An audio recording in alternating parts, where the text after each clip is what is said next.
Olá, amigo, amiga, companheiros de caminhada. Sejam bem-vindos ao canal do CEF, o Centro Espírita Fraternidade do Ipiranga. Hoje realizaremos mais um estudo do Evangelho segundo o Espiritismo. Tenha em mãos o seu exemplar do Evangelho e um recipiente com água, que será magnetizada no decorrer do nosso estudo. Mantenha um pensamento tranquilo e no Mestre Jesus. Iniciaremos dentro de alguns instantes. Boa noite a todos, sejam todos muito bem-vindos aqui à nossa caravana do Evangelho. Dizemos que é caravana mesmo, porque é igual caravana, vai pegando, né? Todos vão adentrando aqui a caravana, o Evangelho, vai chegando na nossa sala aqui, porque é aberta, e também a todos que nos acompanham pelo canal do YouTube e do Facebook do CEF, essa Casa Espírita que nos dá essa linda oportunidade. E não esqueçam de colocar as águas para que sejam fluidificadas durante e ao final do nosso Evangelho. E hoje vamos dar continuidade no capítulo 14, que estamos aqui em honrar o pai e a mãe. E para começarmos, Gerson, trouxe uma leitura para nós? Iniciar? Trouxe. Ela está no livro Novas Mensagens, da Espírito Sheila. Chama Imortalidade. A morte não é o fim. Criado para a vida, o espírito transfere-se constantemente de um estado vibratório para outro, sem perder a imortalidade. Repara nos exemplos da natureza. A destruição da semente, em contato com o solo, não passa de transformação da vida, gerando mais vida. O sol, que se oculta com a chegada da noite, ressurge a cada amanhecer, sem jamais perder o brilho. Se te ressentes da ausência do afeto que a desencarnação transferiu para a vida no além, não te revoltes nem te desesperes. Corações amoráveis o acompanham, tanto quanto a ti, a fim de que a vida de cada um siga em paz na direção do progresso. Confia no Pai e prossegue vivendo, fazendo o melhor ao teu alcance. A felicidade de quem segue no além muitas vezes depende do equilíbrio de quem permanece na terra. Entrega-te ao trabalho construtivo, orando e servindo, e contarás com os eflúvios de luz e paz que vertem ao alto, favorecendo-te na jornada redentora, até que te reencontres com os corações queridos, em comunhão de amor nos domínios da eternidade. Muito bacana, Gerson, obrigada. Suzelei, pode fazer a nossa prece inicial, por favor? Então, nesse momento, vamos fechando nossos olhos, vamos relaxando nosso corpo físico, deixando de lado todos os problemas, vamos relaxando, serenando a nossa mente, acalmando os nossos pensamentos, e assim mais calmos, mais relaxados. Vamos agora nos ligando ao nosso anjo de guarda, a espiritualidade amiga das 24 horas, que estão sempre conosco. Vamos cumprimentando o mentor do nosso trabalho, com certeza já está aqui. Vamos cumprimentando a equipe de limpeza, a equipe de segurança, que desde cedo já estão nos nossos lares. Vamos agora, todos nós, juntos, vamos em busca do anjo Ismael, nas suas esferas douradas, linda. Ismael nos recebe e vai nos preparando e vai nos levando até nossa mãezinha querida, Maria de Nazaré. Diante de Maria, que nos abraça nesse momento, nos envolve em seu leito, em seu manto de luz, de um azul intenso, brilhante. Ela vai nos acalmando, dosificando nossa vida. Maria, que nos conhece desde sempre, que nos conhece profundamente. Maria nos acalma, nos acalenta, como crianças que somos espiritualmente. E ela agora nos leva até o seu filho amado Jesus. Diante de Jesus, vamos nos ajoelhando aos seus pés. Jesus, com seu olhar bondoso, suas vestes esvoaçantes, vamos dizendo a ele nesse momento: Jesus, sê conosco agora e sempre. Jesus, sê conosco até o fim. Jesus, obrigado pelos seus ensinamentos. Obrigado pelo seu evangelho. Temos consciência que ainda temos muito a aprender, mas naquilo que já aprendemos, que possamos colocar na prática, em nós mesmos e no nosso próximo. E Jesus nos leva agora a Deus, ao Pai, ao Criador, e vamos nos ajoelhando diante de Deus e vamos dizendo a Ele, a Deus, obrigado, obrigado por essa reencarnação, obrigado por tudo que somos, por tudo que temos. E vamos dizendo a oração que Jesus nos ensinou. Pai, Pai nosso que estás no céu, santificado seja o vosso nome. Venha a nós o vosso reino, seja feita a vossa vontade, assim na terra como no céu. O pão nosso de cada dia nos dai hoje. Perdoai as nossas ofensas, assim como nós perdoamos a quem nos tem ofendido. E não nos deixeis cair em tentação, e livrai-nos de todo mal, que assim seja.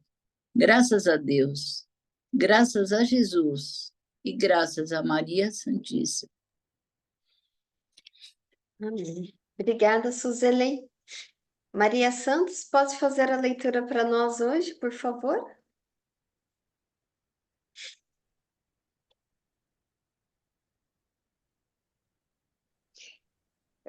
Capítulo 14, né? Parágrafo 8. A parentela corporal e a parentela espiritual.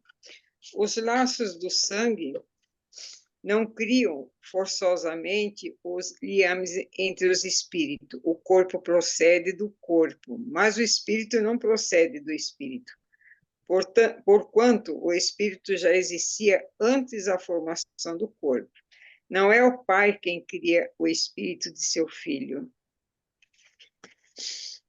Ele mais nos faz do que lhes favorece o invólucro corpóreo, cumprindo-lhe, no entanto, auxiliar o desenvolvimento intelectual e moral do filho, para fazê-lo progredir.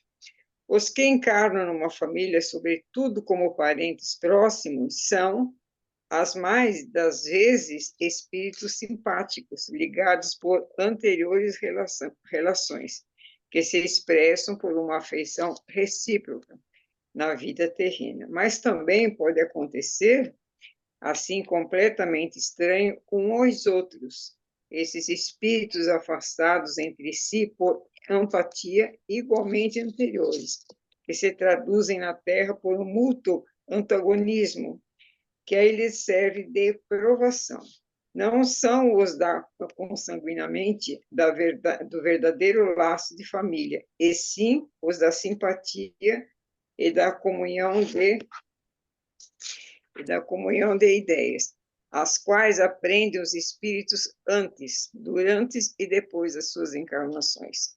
Segue-se que dois seres nascidos de pais diferentes podem ser mais irmãos pelo espírito do que se fossem irmãos de sangue. Pode, então, atrair-se, buscar-se, sentir prazer quando juntos, ao passo que dois irmãos consanguíneos podem repelir-se, conforme se observa todos os dias. Problema moral que só o Espiritismo pode resolver pela pluralidade das existências. Capítulo 4, item 13. Há, pois, duas espécies de família: as famílias pelos laços espirituais e as famílias pelos laços corporais. Duráveis, as primeiras se fortalecem pela purificação e se perpetuam do mundo dos espíritos, através das várias migrações da alma. As segundas, frágeis como a matéria, se extinguem com o tempo e muitas vezes se dissolvem moralmente, já na existência atual. Foi o que Jesus quis tornar compreensível, dizendo de seus discípulos: aqui estão minha mãe e meus irmãos, isto é, minha família pelos laços do Espírito. Pois todo aquele que faz a vontade do meu Pai, que está nos céus, é meu irmão, minha irmã e minha mãe. A hostilidade que lhes movia os seus irmãos se acham claramente expressa em a narração de Marcos, que diz terem eles o próprio que se apoderem do mestre, sob o pretexto de que esse perderá o espírito. Informado da chegada deles, conhecendo os sentimentos que nutrem a seu respeito, era natural que Jesus dissesse, referindo-se a seus discípulos, do ponto de vista espiritual: eis aqui meus verdadeiros irmãos, embora na companhia daqueles estivessem sua mãe. Ele generaliza o ensino de que maneira alguma implica haja pretendido declarar que sua mãe, segundo o corpo, nada lhe era como espírito, que só indiferença merecia. Provou suficientemente o contrário em várias outras circunstâncias. Só. Obrigada, Maria. Então, De esse nada. item 8 que falamos aqui, que Kardec trouxe para nós, parentesco corporal e parentesco espiritual, é mais explicação sobre o item que vimos semana passada, que é o item quem é minha mãe e quem são meus irmãos. Então, aqui Kardec, ele nos dá essa explicação desse parentesco corporal e espiritual. Nós somos herdeiros de nós mesmos, porque dos nossos pais nós herdamos parte mais física, mais genética, a cor da pele, a cor dos olhos, o cabelo, mas o espírito vem do espírito, vem das nossas experiências, das nossas vivências. Então, é isso que marca a nossa individualidade, que são essas existências que nós temos com o espírito, cada existência indo se depurar. Mas nós herdamos somente dos nossos pais o físico. Agora, aqui, com o nosso livre-arbítrio, a gente vai fazendo as nossas escolhas para essa depuração do espírito. A família consanguínea, ela é um importante instrumento para a nossa evolução.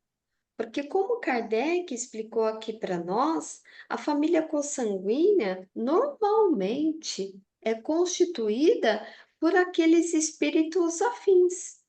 Por isso que, por vezes, vimos que tem muitas semelhanças de determinadas características ali na mesma família, mas também pode ter, como ele explica aqui, ter alguns espíritos novos aí que agregam também na família e que não é tão simpático assim. Então, às vezes tem, assim, na própria família, aquela hostilidade, aqueles sentimentos, assim, que necessitam ser trabalhados na própria família, por isso que está reencarnado junto ali na mesma família, que vai se trabalhando para esses sentimentos ficarem nobres, que é um processo, e é através das experiências aí em comum. Então, todos nós estamos aqui no processo evolutivo do resgate dos nossos débitos, para fazer os nossos ajustes, porque isso é um período da nossa vida, porque a gente já viu que a eternidade é do espírito. Nós estamos aqui passageiros, passageiros para fazer esse processo nosso de evolução. E a família corporal é esse grande instrumento que vai nos auxiliar nessa evolução espiritual mesmo. Então, nesse processo de reencarnação, nós, a gente reencarna, desencarna N vezes. Cada vez que nós nascemos, se a gente parar para pensar, tivemos aí vários pais, N irmãos, e cada existência que a gente vem, a gente vai estar em papel trocado. Uma hora eu sou irmão, uma hora eu sou pai, e assim vai. Então, é interessante essa reflexão para a gente olhar aqueles espíritos que não são tão simpáticos assim, para que nós reconheçamos que estamos na mesma família para nossa própria evolução. Então, não para esperar uma outra reencarnação, mas cada um dá o seu melhor no seu processo aqui e agora. Aí, nessa caminhada, esses laços de simpatias, eles vão sendo constituídos. Lembramos que nós estamos aqui reencarnados realmente para a gente aprender a amar. Jesus trouxe essa demonstração para nós. Jesus trouxe essa lei do amor. Então, todos nós estamos aqui. Então, quando a gente tem até uma antipatia, digamos assim, por que eu tenho isso? O que eu posso fazer para eu aprender a amar aquele ser? E assim a gente ir se trabalhando. E essas famílias dos laços espirituais que Kardec coloca aqui para nós, é por aquele laço do afeto mesmo, que continuam reunidos para sempre. Pode acabar aqui a família consanguínea, mas esse laço espiritual, ele vai continuar. Por quê? Porque ali é o amor verdadeiro. Então, mesmo deixando de conviver junto por estar em experiências diferentes, porque os espíritos eles não evoluem no mesmo ritmo, cada um tem o seu ritmo. Então, mesmo estando em evoluções diferentes, mas esses laços espirituais, eles não se perdem, eles são duradouros, e vão se perpetuar aí no plano espiritual. Então, família por laços de sangue, por falta de espiritualidade, podem sim se afastar fisicamente, moralmente, na vida atual. Isso a gente vê por muitas vezes aqui no real, na vida como ela é. E essa mensagem que Jesus trouxe, quando ele disse, né, aos seus discípulos: Eis aqui minha mãe e meus irmãos. Então, o que Jesus ali ele quis dizer? Ele se referiu realmente à família espiritual, que se reúne por afinidades, por sentimentos e ideais, diferente da corporal, que é provisória. Porque ali todos já era sabido de todos que os próprios irmãos de Jesus não seguiam ele. Então, mas eram os seus irmãos corporal. Agora, tinha aqueles que são os discípulos e outros que o seguiam, que ali o acompanhavam. Então, Jesus quis dizer que todos somos irmãos perante Deus. Então, aqui, a família sanguínea, ela é de extrema importância para a nossa evolução, para o nosso desenvolvimento espiritual. E aqui sempre estamos com paz e na família certa. Por mais que aquele ser, ele pense assim, ai, Jesus, não sei por que eu vim nascer nessa família. Sim, você está na família certinha, não tá? Ninguém errou de endereço, ninguém erra, gente. Então é importante ressaltar que Jesus, ele não estava renegando ali os seus irmãos, principalmente a mãe, imagina. Ele estava apenas aproveitando ali aquele momento, como sempre, para demonstrar a existência dessa família espiritual, né? Por ser aquela busca na vontade de nosso Pai. Porque quando ele diz aqui, né? Aqueles que fazem a vontade de meu Pai, esses são meus irmãos, irmãs e mãe. Então, o que que é isso? É agir segundo a lei do amor mesmo. Porque é,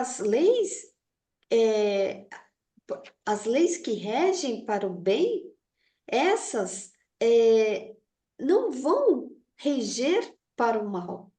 Então, é isso que Jesus, ele veio aqui nos ensinar. Suzelei, você abriu seu microfone, pode falar, por favor. Então, tem uma frase aqui, né? O corpo procede do corpo, mas o espírito não procede do espírito, porquanto o espírito já existia antes da formação do corpo. É tudo aquilo que você acabou de falar, né? Então, o corpo físico é uma carcaça provisória, onde vai habitar pai, mãe, avós, tios, irmãos, e numa outra encarnação, tudo ao contrário, né? Quem era pai passa a ser mãe ou filho. Agora, o espírito não, ele é único, né? O espírito, ele faz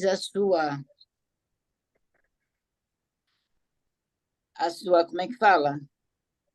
O seu processo reencarnatório, né? E como você falou, ninguém vai errar do endereço. Então, ele vai vir naquela família que realmente ele precisa.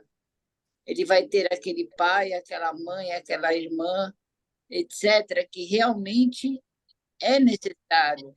Então, às vezes, a família fala, ele ali, não sei porque ele é assim, ele é a ovelha negra da família. E, de repente, a ovelha negra é aquela que salva a família inteira, né? Estou falando da família consanguínea, né? Então, muitas vezes, aquele que ninguém dá nada por ele é aquele que vai, na sua evolução, ajudar a todos os outros. E a família espiritual é aquela mais duradoura, né? Aquela em que a gente também se programou para encontrar, né? Então, muitas vezes, é mais irmão, temos mais carinho, consideramos mais irmão um amigo, muitas vezes, do que o próprio irmão, que que não há como se dar bem com ele. Então, existe dentro da família uma série de simpatias, mas existe também essa antipatia gratuita que não se consegue entender de onde vem. E hoje a gente sabe, né, que vem de outras encarnações, né? Estamos ali nas provas e expiações dentro daquela família para cumprir aquilo que precisamos. E nem sempre cumprimos porque não aceitamos aquela família, né? Agora, a família espiritual é aquela como você estava colocando, né? Quem era a família realmente espiritual de Jesus? Eram os seus discípulos. Era aquele que ele ensinava, que lavava o pé, que beijava o pé, né? E quem são as nossas famílias espirituais? Aqueles amigos que sabemos que podemos contar para qualquer coisa, que nos ajuda, que temos afinidade, né, um com o outro, que realmente, num processo reencarnatório, combinamos de nos encontrar. Eu tenho isso que eu entendi. Uhum. Luiz Carlos, pode falar, por favor.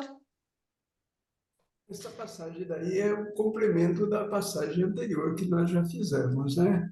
Então, entendendo melhor aí, como Jesus também falou que eu e o Pai somos um, então, para que nós possamos realmente entender, eu vou trazer uma passagem que o profeta Oséias trouxe no Velho Testamento, na primeira questões aí da nossa revelação, que foi a primeira revelação do Velho Testamento. Ele nos fala que Deus é fiel e o esposo de todos os corações. Então, nossos corações são as noivas de Deus, entendendo dessa profundidade. Então, o que acontece? Quando nós estivermos efetivamente, o nosso coração fiel a Deus e submisso à sua vontade soberana, automaticamente também poderemos dizer: Jesus e eu somos um. Então, estaríamos unidos aí a essa questão. Porque a consanguinidade, ela traz pouca coisa para nós aí, efetivamente. A nossa própria genética dos pais, nós só obtemos 10%. 90% é do próprio espírito que carrega as suas necessidades corporais para a vida, naquilo que nós vamos trabalhar. E dentro disso daí, ainda nós podemos mudar a nossa própria genética, à medida que nós vamos percebendo o quanto que o amor nos transforma realmente para a vida. E nós vamos mudando a nós mesmos, aí com isso nos fortalecendo cada vez mais. Então, é dentro desse processo daí que eu vejo que toda a questão que Jesus nos trouxe aí nessa passagem é realmente aqueles que nós estamos efetivamente com o amor ligados, que os amigos, como a Suzeli falou, são aqueles que são laços simpáticos que nós já criamos na espiritualidade. E onde há amor, não há tempo, é eterno. Então, dentro disso, quando nós estamos numa família e temos ainda algum resgate a cumprir, ou algum aprendizado a cumprir, nós vamos aprender a amar a todos indistintamente. É esse o nosso objetivo, ou seja, todos os nossos corações ligados a Deus. Gratidão, Aninha. Obrigada, Luiz, é isso aí. E até comentando o que a Suzy falou, por vezes temos aqueles que chamamos, né, de ovelha negra, mas é esse mesmo que a gente vai olhar com carinho, porque realmente é ele que vai nos ensinar aí muita coisa. É ele que vai nos auxiliar até a gente aprender a amar. E que está trazendo coisas ali no qual a gente precisa para a nossa própria evolução. Não adianta só olhar para aquele que é o docinho da família. Amar aquele que é o docinho é fácil. Agora é aquele que vai nos auxiliar nessa jornada. Mas só queria complementar isso, e como mais ninguém abriu o microfone, vamos fazer a nossa vibração final, a nossa prece final. Então, convido todos aqui, todos que estão nos acompanhando, para que se sintam confortáveis, feche os seus olhos e vamos agora vibrar. E o que é vibrar? É emanar as melhores vibrações, os melhores sentimentos, aqueles que saem do nosso cardíaco, emanar muita paz, muito amor, muita luz, muita alegria, muita harmonia. E onde a gente nesse momento vai levar todas essas vibrações bem coloridas para todo o universo, atingindo todas as moradas da casa de nosso Pai. Essas vibrações vai atingindo o planeta Terra, levando a todos aqueles locais que necessitam, aqueles locais que se encontram em guerra, que essas nossas vibrações possam chegar até aqueles corações mais endurecidos. E essas nossas vibrações vão chegando até o nosso Brasil, onde vai iluminando todo o nosso Brasil, todo o seu contorno em forma de coração, vai abrangendo todas as famílias de todos os estados, cidades, bairros, onde a luz de Jesus vai adentrando a esses lares, levando a paz, a calmaria. E nesse momento, vamos levar todas essas vibrações para todos aqueles enfermos, seja do corpo físico ou do espírito, para que cada um receba aquilo que é necessário para a sua jornada. Vamos vibrar pelas crianças, pelos idosos, pelos jovens, por aqueles que estão desempregados, que confiem, que sigam em frente, pois Deus não abandona nenhum dos seus filhos. E vibremos agora pelo nosso próprio lar, imaginando a luz de Jesus passando por todos os cômodos, com a sua luz, Mestre. Vai abençoando a todos que residem conosco, incluindo todas as formas de animaizinhos, de plantinhas. E nesse momento, Mestre Jesus, coloque em nossas águas aquilo que é necessário para todos nós. A água que bebemos, que preparamos o nosso alimento, aquela que nos banhamos e que ofertamos aos nossos próximos. Obrigada, Mestre Jesus. Obrigada pelo seu amor, pelo seu carinho. E nos comprometemos a continuar com essa sua luz durante toda essa semana, através das nossas ações, das nossas atitudes, para com os nossos próximos e a quem quer que chegue até nós. E assim encerramos o nosso evangelho de hoje, rendendo graças a Deus, graças a Jesus e graças a Nossa Senhora Mãe Santíssima. Gratidão a todos.